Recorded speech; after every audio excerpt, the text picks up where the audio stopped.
आयोजना गरेको कार्यक्रममा यता अहिले लन्चको टाइम ब्रेकफास्टको टाइम भएको छ। त्यो हुनाले यहाँ हामी उपस्थित व्यवसायहरू लाइनबद्ध भएर एउटा सिस्टममा नेममा होइन एउटा लाइनबद्ध भएर चाहिँ नेमलाई पालना गरेर लाइनमा बसेर उहाँहरूले ब्रेकफास्ट लिँदै हुनुहुन्छ व्यवसायजीहरू। यो चाहिँ चौहार काठमाडौँ जिल्लाको चौहार डाँडामा पर्दछ।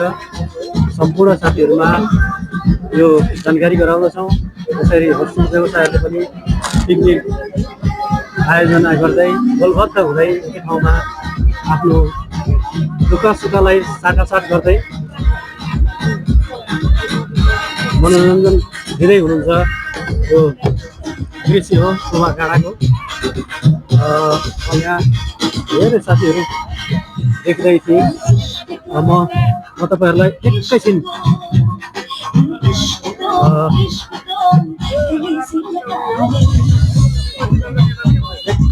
म हाम्रो नेपाल होस्टेल एसोसिएसन केन्द्रीय कार्य समितिको सल्लाहकार केशव राज शर्माज्यूलाई म थोरै कुरा एउटा प्रश्न गर्न चाहन्छु। केशव सर, हजुर केन्द्रीय नेपाल होस्टेल एसोसिएसन केन्द्रीय कार्य समितिको सल्लाहकार पनि हुनुहुन्छ होइन? अनि हजुर सल्लाहकार हुँदै गर्दा नेपाल होस्टेल एसोसिएसनले व्यवसायहरूको हित र व्यवसायहरूको चाहना अनुसारको एसोसिएसन नेपाल होस्टेल एसोसिएसन संस्थाले अहिलेसम्म कस्ता कामहरू गरे र व्यवसायहरू कसरी लाभान्वित हुने? धन्यवाद केन्द्रीय सचिव राजु।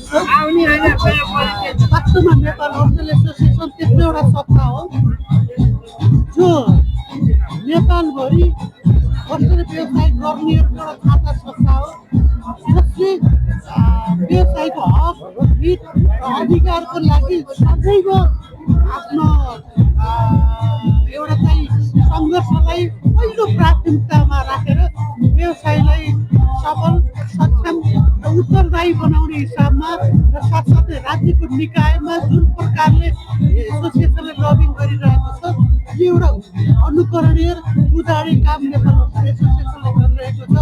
र यो एउटा छाता संस्था किन आवश्यक छ भने हामी जस्तो होस्टेल व्यवसाय गर्नेको बिचमा यो स्थापित छ र आज हामी यहाँ छौँ। त्यो कारणले यो संस्था हिजो आज र भोलि पनि व्यवसायको हक र अधिकारको लागि संरक्षणको लागि पर्नको लागि आवश्यक कदम छ। र आज जुन प्रकारको हामी पिकनिकको माहौलमा छौँ, जिल्लाले जुन प्रकारको आयोजना गरेर हामी सबैलाई अन्तरङ्ग छलफल गफ गर्ने एउटा मौका दियो, यो प्रति हार्दिक आभार र धन्यवाद। स्पेसली तपाईँलाई धन्यवाद। Thank you sir, thank you आफ्नो विचार राखिदिनु भएकोमा। पक्कै पनि नेपाल होस्टेल एसोसिएसनले आफ्ना व्यवसायहरू र आफ्नो संस्थाको लागि र राज्यसँग लिन पर्ने र व्यवसायहरूको हितको लागि आफ्नो आवाजहरू बुलन्द गर्ने सवालमा सल्लाहकारज्यूले आफ्नो सल्लाहकार भएको नाताले राखिसक्नु भएको छ। म यसै गरी नेपाल होस्टेल एसोसिएसन केन्द्रीय महासचिवज्यू हुनुहुन्छ, उहाँलाई चाहिँ मैले छुट्टै प्रश्न गर्छु। नेपाल होस्टेल एसोसिएसन संस्था जन्मेदेखि अहिलेसम्म व्यवसायहरूको हित र संस्थाको लागि नेपाल सरकारसँग कस्तो आवाजहरू हामीले बुलन्द गऱ्यौँ यसमा प्रश्न पारिदिनु होला न महासचिवज्यू। नमस्कार, धन्यवाद राहुल सर। अब नेपाल होस्टेल एसोसिएसन 2069 सालमा स्थापना भइसकेको आजसम्म नितान्त प्राइभेट सेक्टरको प्राइभेट अर्गनाइजेसन आफ्नो गाछबाट आफ्नो कमाइबाट 200-400 रुपियाँ जम्मा गरेर कार्य स्थापना गरेर एकदम स्वतस्फूर्त रूपमा व्यवसायीको हक हितको लागि दिनरात खटेर हिँडिरहेको एउटा संस्था हो।